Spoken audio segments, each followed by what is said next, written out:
استاد عبدالرؤف بینوا د نادر شمس په ویاړ د ارواښاد استاد بینوا ژوند ته یو لنډه کتنه.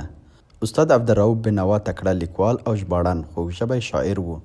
نوموړی د افغانستان د ګوتو په شمېر لیکوالانو او د معاصرو پوهانو په ډله کې راځي او د پښتو ادبیاتو په غنا او پراختیا یې ډېر لوی اثر اچولی دی.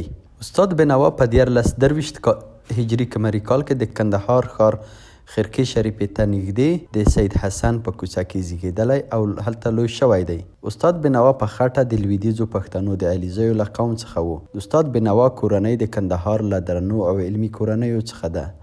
نوموړی زیاتره خپلې زده کړې په خپله کورنۍ او ښار کې بشپړې کړې دي او له همدې ځای څخه یې په ادبي فعالیت لاس پورې کړی دی. د بینوا پلار ملا عبدالله نومېده چې یو عالم سړی و او روحاني شخصیت یې درلود. په کندهار کې په مفتي عبیده شهرت درلود. له 1911 هجري قمري کال څخه د مرګ تر ورځې پورې یعنې 23 کاله د کندهار ښار په محکمه کې د مفتي دنده پر مخ وړله او په 1934 هجري قمري کال کې مړ شو. د مفتي عبدالله پلار عبدالحق اخوند و چې د 1208 او 1208 کلونو په منځ کې یې ژوند کاوه.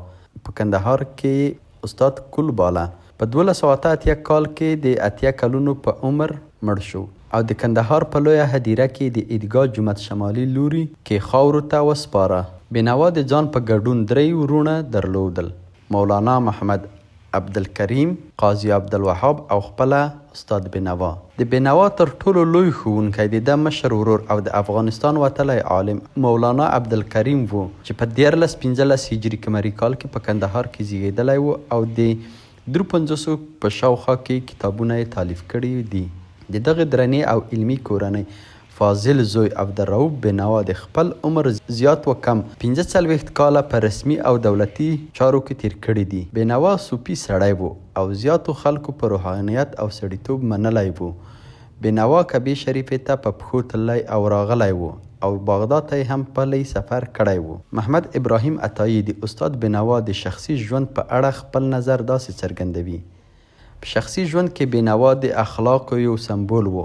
ملګرو او د هغه دوستانو د سړي کول نوم ورباندې ایښی و ځکه بینوا د کینې او حسد سره بالکل آشنا نه و.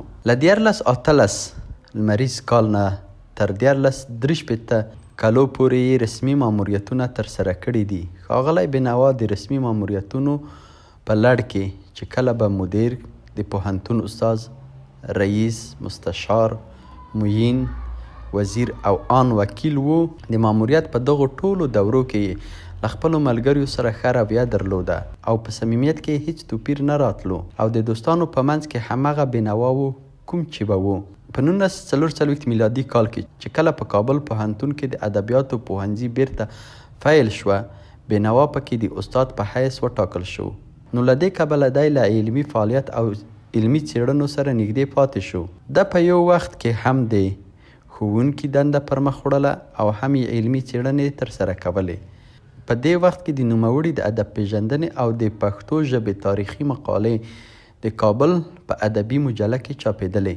استاد بینوا په پوهنځي کې یو لړ لیکچرونه ورکړل او وروسته یې بیا داسې اعتراف وکړ: کله چې زه د استاد په ډول په دې پوهنځي کې وټاکل شوم، په ډېرې خوښۍ سره مې دې دندې ته لبیک وویلو. داسې باور مې درلود چې دا د ادبیاتو کار دی. خوښ یم چې ډېر کتابونه په عربي او نورو ژبو کې را پیدا کولی شم، خو په لومړیو مرحلو کې له ګڼ شمېر ستونزو سره مخ شوم او دا ځکه چې وړاندې په افغانستان کې داسې څوک نه و تیر شوی چې په پښتو ادبیاتو کې یې کار کړی وي. دا ادبیات یې سره ترتیب او تنظیم کړي وي چې نن ورځ موږ ورڅخه ګټه اخیستې وای. او له بل لوري د عربي او فارسي ژبو ادبي قواعد د پښتو له ادبي قواعدو سره نه تطبیق کیږي.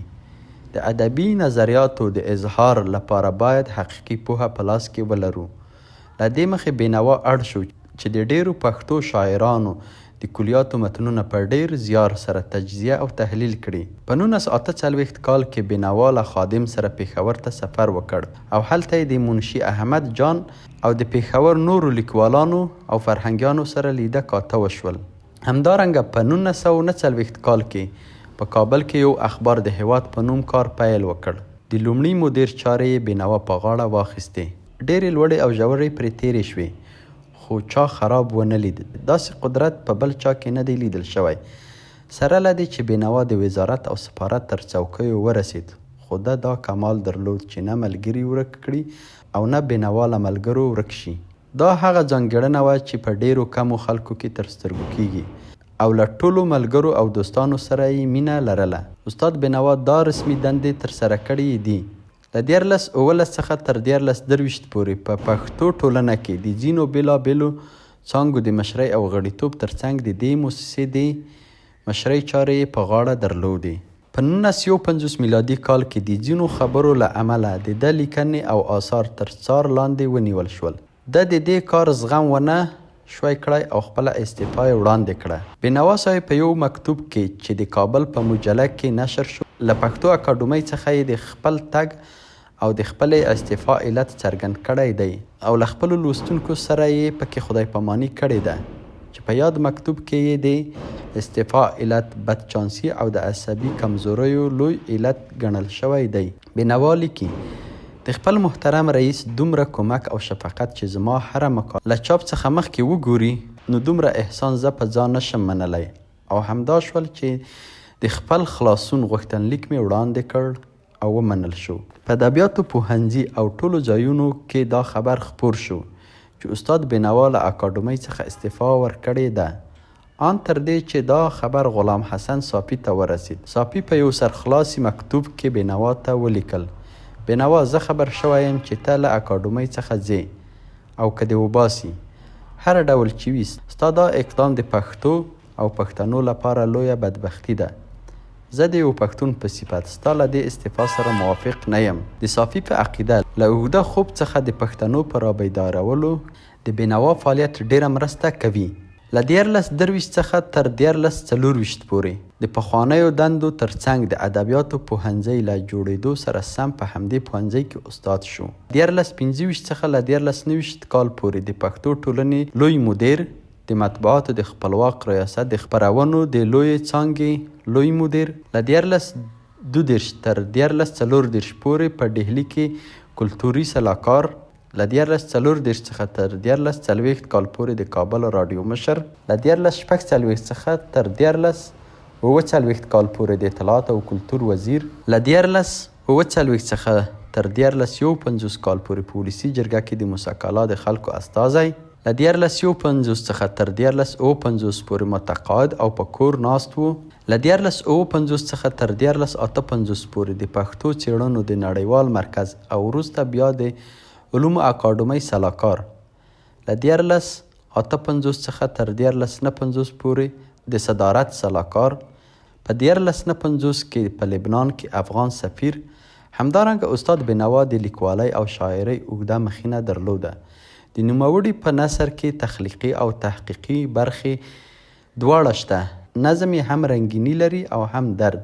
د استاد څېړنو په پښتو ژبه کې د ادبي فنونو دروازه خلاصه کړې ده او د تحقیق ډیوې د افغان د رجالو په اړه ډېرې تیارې رڼا کړې دي.